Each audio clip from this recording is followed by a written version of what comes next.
Okay, now we've got all of our pieces cut out for our fabric maze. Now we're ready to start sewing. I'm probably going to group a couple of these steps into one larger video because they all go together pretty nicely. So for our next step, what we need is a hand sewing needle, some thread that contrasts to your fabric. So you won't be using muslin, you'll be using a different color. Choose something that stands out against it because we're going to be doing some hand thread tracing. So hand thread tracing is where you use thread to mark a line on your fabric that you can see from the outside that you'll be able to remove once it's done. So for example, if I had drawn on my fabric in pencil, I would only be able to see it from the wrong side, which would be useful, but not when I'm trying to sew from the right side. So I want to make sure that I am creating a line I can see from both sides is the point of this. And then we can take it out when we're done so it's not bleeding through our fabric. If you were to mark it in marker, per se, like somebody did, I don't know who, you would be technically able to see these lines to the other side of your fabric, and that's going to be ugly and bad. The reason why I'm doing it is purely so that you guys can see on videos. It's going to make the world's ugliest fabric maze, so we're cool with that. So what I'm doing is I'm going to use a running stitch, a large running stitch, like we practiced with hand sewing, on each of these middle lines. There should be 4 lines that you're going to mark, and you're just going to go up and down and up again. Like I said, sewing a big running stitch, and once I'm done with this one, I will show you what it looks like from the other side. I'm making sure that I'm ending it coming up on this very last little dot on our line so that I can see the full extent of it on the other side, is the point. And I'm going to tie it off. I'm just going to tie it off like once. Because like I said, this is a very temporary line. And I'm getting bonus threads from elsewhere on accident now. It's a temporary marking line. So I don't want it to stay forever. I want it to stay for just right now. So when I flip it over, you can see that from my right side of my fabric, I've got a nice marked line that I'll be able to see when it comes time to do some top stitching. So the point of these is to be ready for top stitching. Go ahead and repeat this process on the next 3 lines. So you'll want to have 4 total marked lines. And then head on back to this video and I will show you what to do next. Okay, I went through and I thread traced all of my lines. So you can see I've got 1, 2, 3, 4 lines, and it took me like 3 running stitches to mark each of them. So it was pretty quick. And now I'm ready to move on to the next step. I only need to mark one of my pieces with these lines, just like we only traced one of the pieces to have lines. That's because when it comes time to top stitch, you only need one set of guidelines, which will make sense in a couple of steps. But first, what you need is your front piece, your back piece, and some pins, because we're going to pin our pieces together to get ready to stitch the seams on them. So in order to sew these pieces, what I want to do is I want to make all these lines match up. This is, again, just like we practiced with our sample seams.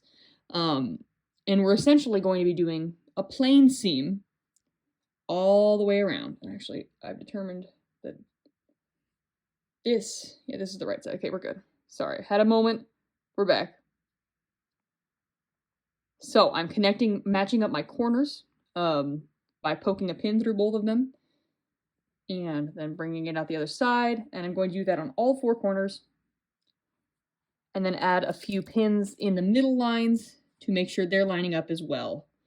This is going to make sure we get a nice even rectangle with no bubbles in it, because that would make your fabric maze look much less cool. So I've got that corner pinned, lining these 2 up. And on this video, you should be able to sort of see my lines of both fabric because I did it in such a bright color marker. There we go, that one's pinned. So you can like see the faint ghost of this back line. I'm gonna line them up. On yours, it will be marked in pencil or in chalk. So it'll be a little lighter, but just the same, you're poking it through one side, flipping it over to check, and then sticking your pin the rest of the way through. Once I've got all the corners pinned, I want to add some middle pins to the rest of the line. So I'm going to poke them through, make sure they're lined up, and then come the rest of the way out. Same thing over here.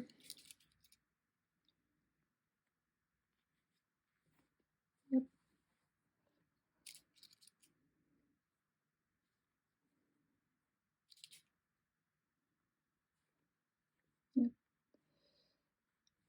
And then when I get to one of my two short sides, I've already pinned this one, so I'm going to leave this one. What I'm going to do is I'm going to place a pin here and one here, so about an inch away from each of your corners, because we need to leave a gap in order to insert our marble in. And you know, actually, I think that's even a little big. We also need to leave that gap so we can turn things right side out. I want my gap to be about 1.5 inches wide. I think will be sufficient. So that much is where I'm going to not sew. If you want to mark that with pencil on yours as well, like a start to stop point, that could be helpful. I'm just going to use pins on mine, and remember that I'm going to stop sewing once I reach one of them, and then I'm going to start my sewing at the other one. So I'm going to go all the way around this big rectangle in a couple of steps with my sewing machine. Well, actually, I think it's the next step. But I'm going to stop and start at those pins. Okay. I've got my sample all pinned, and now I'm ready to sew it. Over at my sewing machine, I'm ready to actually stitch my marble maze. And so if you remember, I just a few minutes ago said that I'm going to start at this pin and stop at that pin. However, you've marked your start and stops. What you're going to do is you're going to put your presser foot down and sew a plain seam all the way around your rectangle. You don't need to do anything fancy with your settings. You just want a normal 2.5 inch, not 2.5 inch, 2.5 length for your stitch, and you're just going to sew. On your project, you'll want to do this in a thread color that matches or complements your fabric. So if you've got pink fabric with yellow dots, you could do pink fabric because that matches, or you could do pink thread because that would match, or you can do yellow thread because it would complement. I'm stitching a straight seam. Once I reach my corner, I'm going to put my needle down into my fabric using my hand wheel over to the right side of your machine. Lift my foot up, pivot the fabric towards me, and then put the foot back down. I'm turning a corner. This is just like we practiced on those paper sewing handouts. And it is a really easy way to save yourself some time because you're not stopping and backstitching and clipping and then starting a new seam every time you reach an edge, which would be just more time consuming than what we're doing right now. And so I'm going to show you again. Once I reach this corner, I'm going to zoom out and show you that I'm going to turn my hand wheel until my needle goes down into my fabric all the way. And then I'm going to zoom back in because we're done with the hand wheel. And once I've got my needle in, lifting the foot up, the presser foot up using this lever back here, pivoting the fabric towards me, putting the foot back down, and beginning to sew again.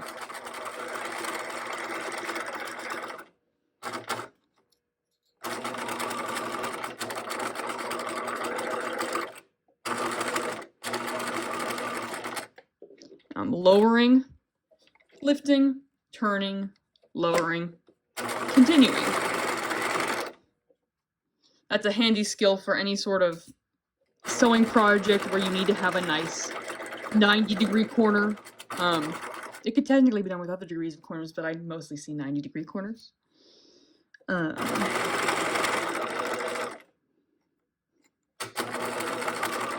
Okay, and I'm reaching the last side, so once I pivot around this, which I will do now, I'm going to only stitch to this pin, and then I'm going to back stitch and stop. Back stitch, okay. And the reason for this now is so that we can do a process called bagging out our project. And I'm going to change the camera angle real quick to show you the next part. We've got our fabric maze stitched all the way around, and before we turn it right side out, we want to do a couple little steps.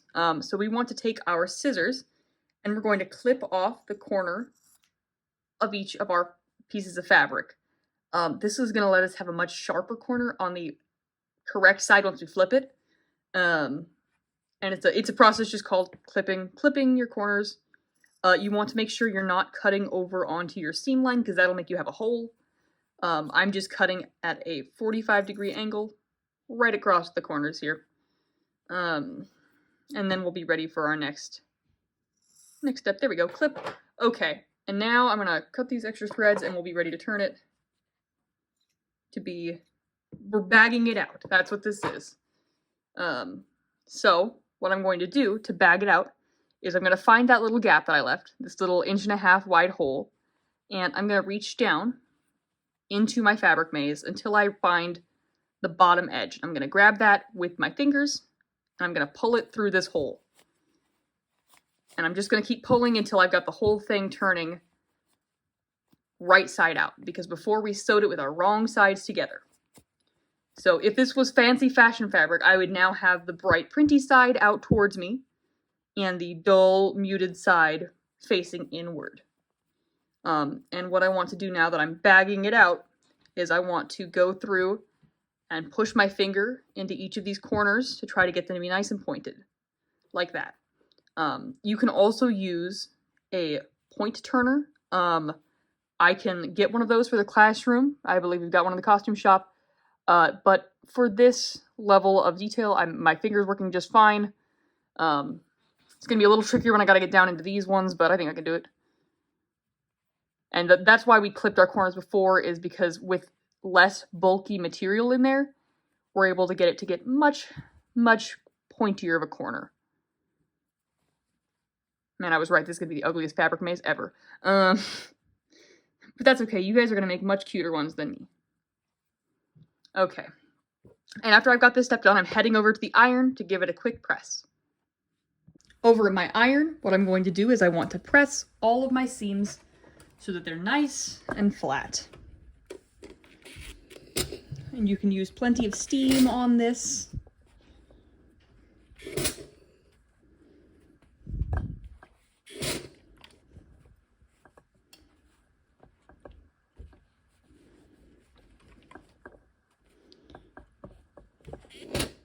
And I'm paying special attention to the corners because I want them to stay nice and crisp. So since I can see that one of my corners is not looking quite right to me, I'm going to get in there.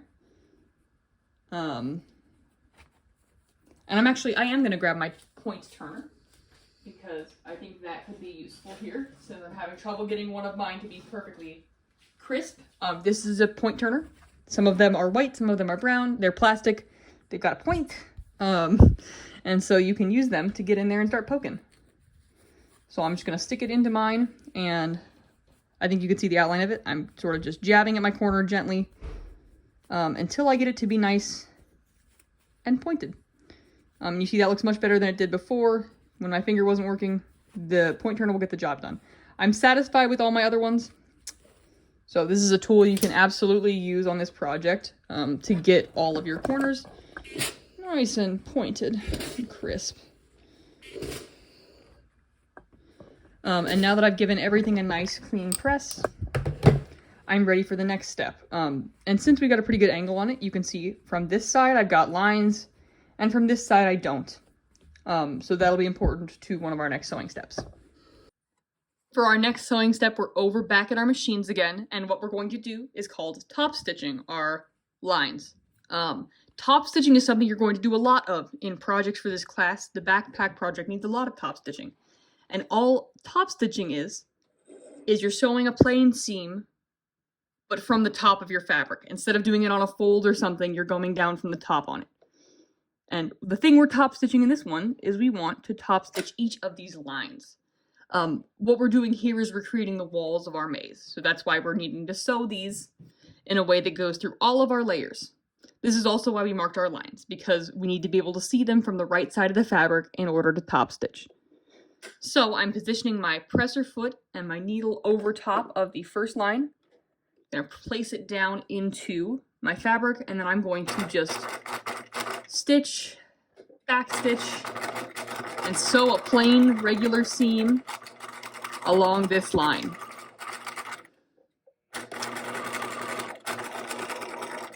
And once I reach the end of one of my lines, you can see that it has created a wall in our maze. So now the marble won't be able to go through here, but it can go around that way. Whereas before, these lines were just going through one piece of fabric, these are going through two. I'm going to repeat this process on each of my 4 maze walls. So each of the lines you hand thread traced now needs to be top stitched.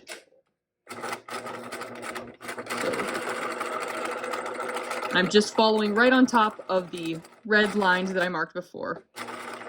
For this, you'll be wanting to use your either complementary or contrasting or matching color, whatever thread color you decided to go with. If you want it to be all matched, then use that. If you want to have some clear lines on your fabric as a style choice, you can do that, which is the case with any top stitching we do in this class. You can either go for blending in or standing out, which feels like a quote from High School Musical, but I don't actually know that well enough to claim that it is one.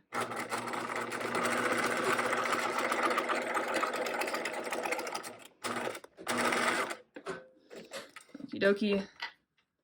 And now I'm on to my last of my 4 lines.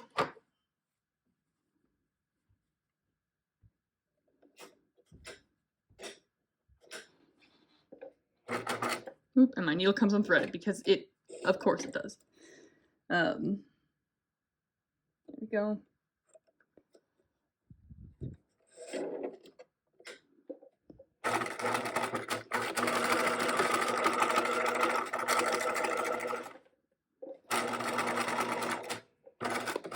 And backstitch.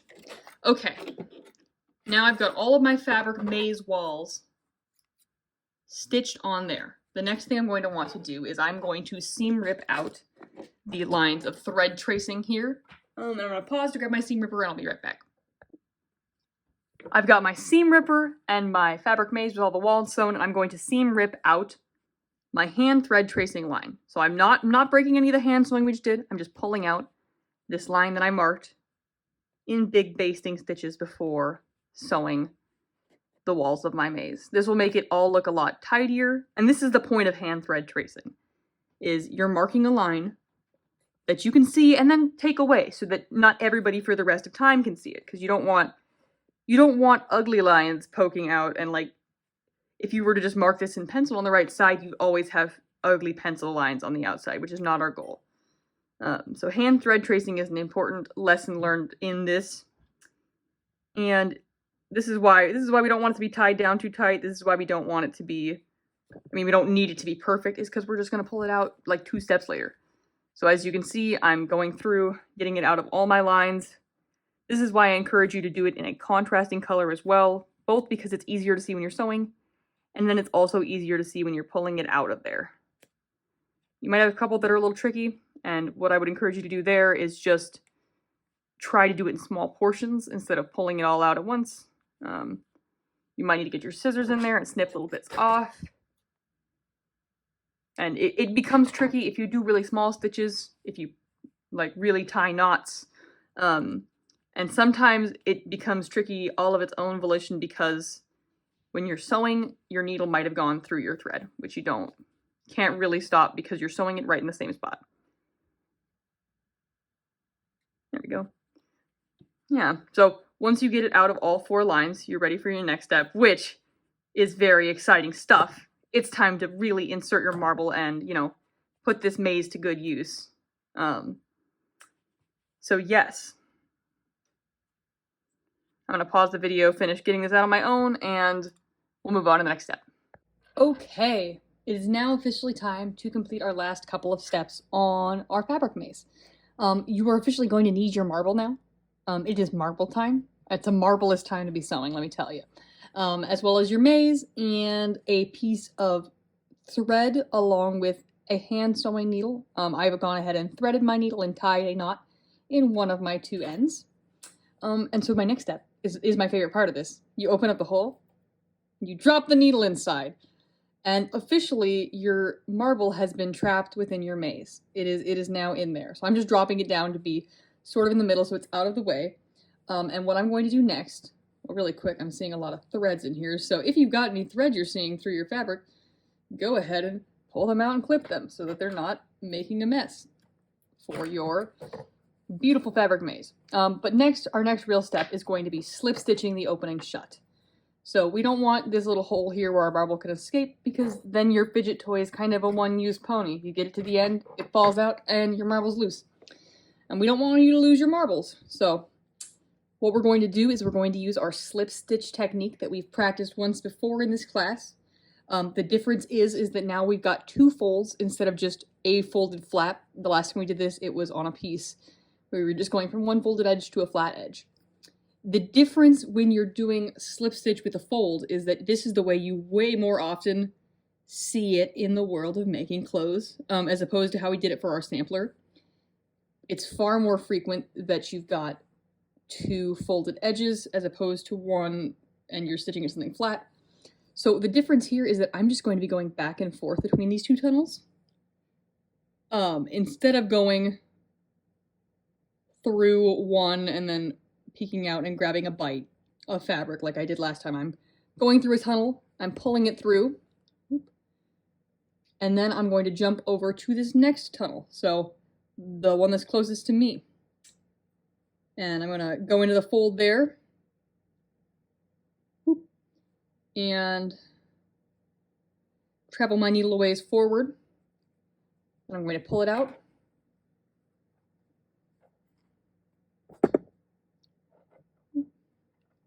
And I'm going to go to the other side. So we're just going back and forth between our 2 little folded edges, alternating which one we're sewing into. And that will close this seam up basically invisibly, which is our goal here, because when you do something that has been bagged out, which is the process of sewing things and then turning them to be right side out, and you've got to leave a hole in order to turn it right side out, you're eventually going to have to slip stitch shut an opening. Otherwise, you've got a forever hole in the lining of whatever you made, or in the side of whatever you made, depending on if it's like a fabric maze or, for example, a backpack. This step, spoiler alert, will come back during your backpack project, which is why it's so helpful to practice here. Because every project that you do that has a significant number of steps usually has a step like this. Which is why we always start with hand sewing.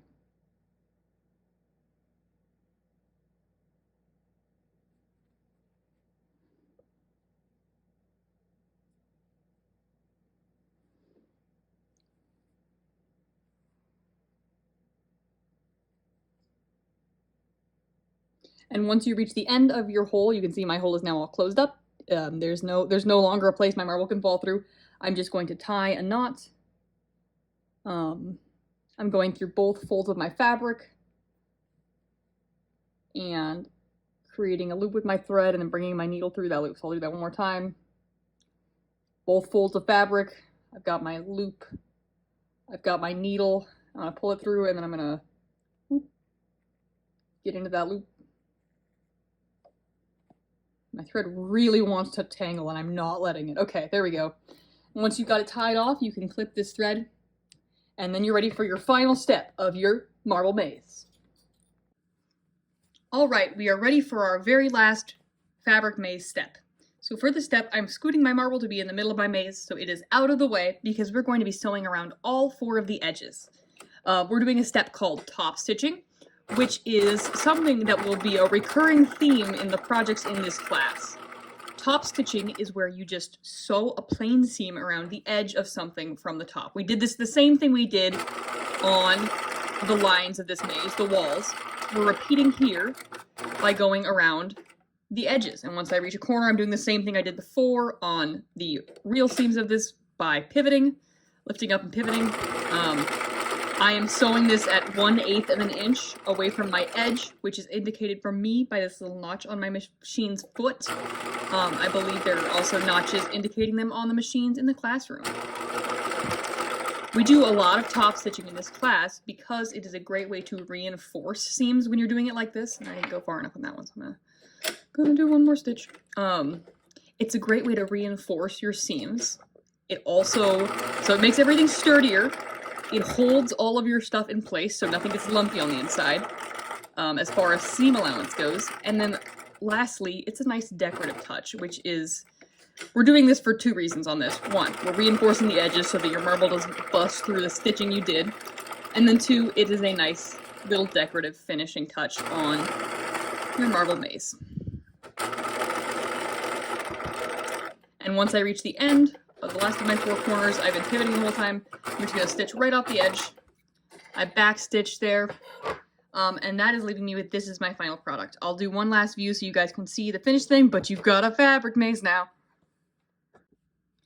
Okay, we've officially got a finished fabric maze. You can take your marble, you can push it around here, you can fidget. It's a great fidget toy. It's a lot of fun. This is your first project is not a sampler, so there's a lot more steps to it than sewing one sampler, but it's a nice in-between step between our backpack and the sampler project, and you get a fun little toy out of it, which I think that all students deserve a fun little toy. Thanks for watching.